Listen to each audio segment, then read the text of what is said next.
Hello students, welcome back in today's session. In this session, we will discuss the important explanations of the poem The World is Too Much With Us, composed by William Wordsworth, which was discussed in the previous video lecture.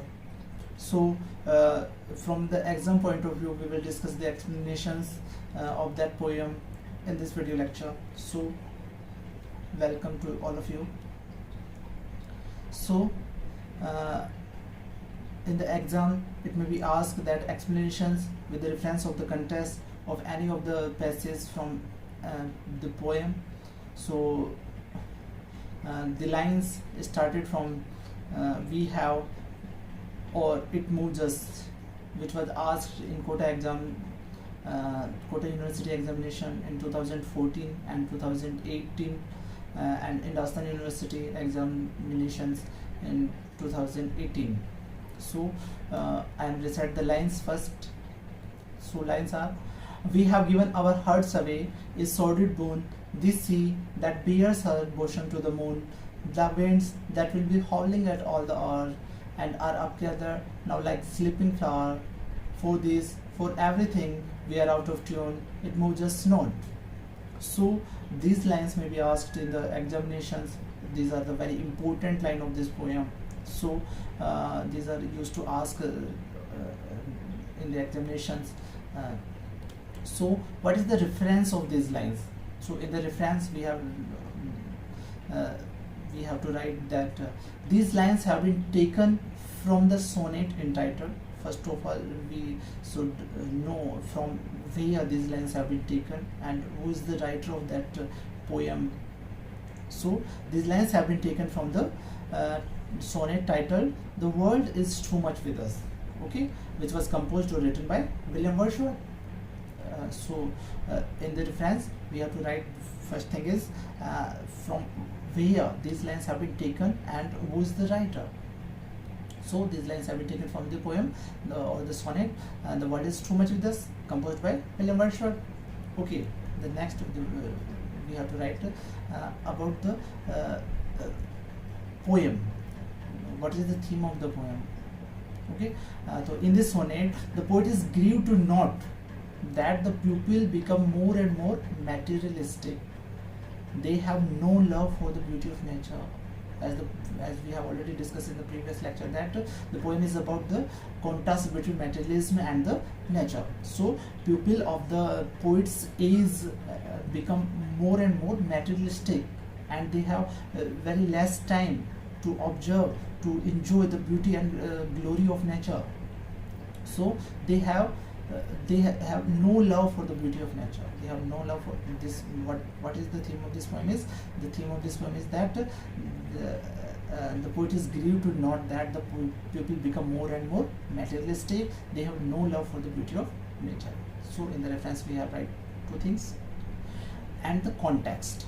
Context, in which context these lines are taken, these lines are referred in the poem. Okay, so context of these lines are: here the poet expresses his thought that people do not find time to appreciate the beauty of nature. Now the explanation of these lines are: in these lines, we should start by writing this in these lines, because we are going to explain these lines only now.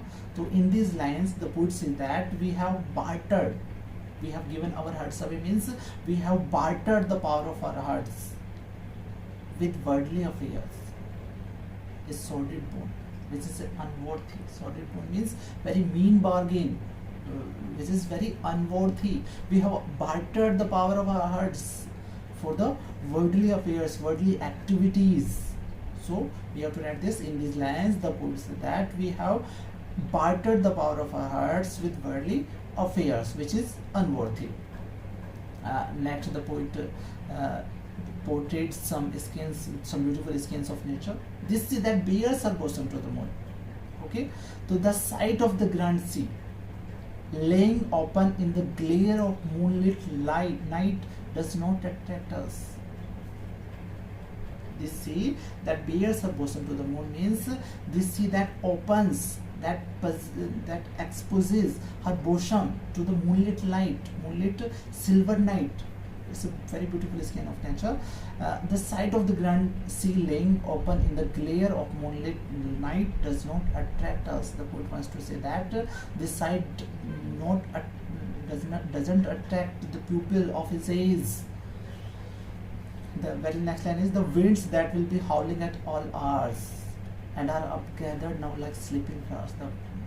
It means the winds that will be making horrible sound during the day, throughout the day, are calm and quiet at night like sleeping flower.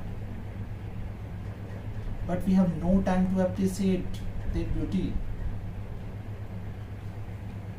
We have no sense of appreciation for such a great beauty of nature. We are always busy with the material pursuit of life. This is the explanation of these lines. For we are out of tune, means we have no sense. We have no harmony to live with nature. So we have no sense of appreciation for such a great beauty of nature. We are always busy with the material pursuit of life. These are the explanation of these lines. So fourth point we have to write is critical note. Critical note means what special things you have observed in these lines should be write in critical note or the special note. Critical comment you can also say. So the figure of speech named oxymoron is used in sordid moon, as we have already discussed in the previous lecture, and that sordid moon, the which figure of speech is mentioned in sordid moon is oxymoron. Okay, so by pointing one, we have to write this. The figure of speech named oxymoron is used in the line sordid moon. The next point is the figure of speech called simile has been used in the line and are gathered now like sleeping flowers. As you know, the simile is a figure of speech in which two different objects are compared to each other by using the word like, as, so as. So the howling of the wind is compared to the sleeping flower.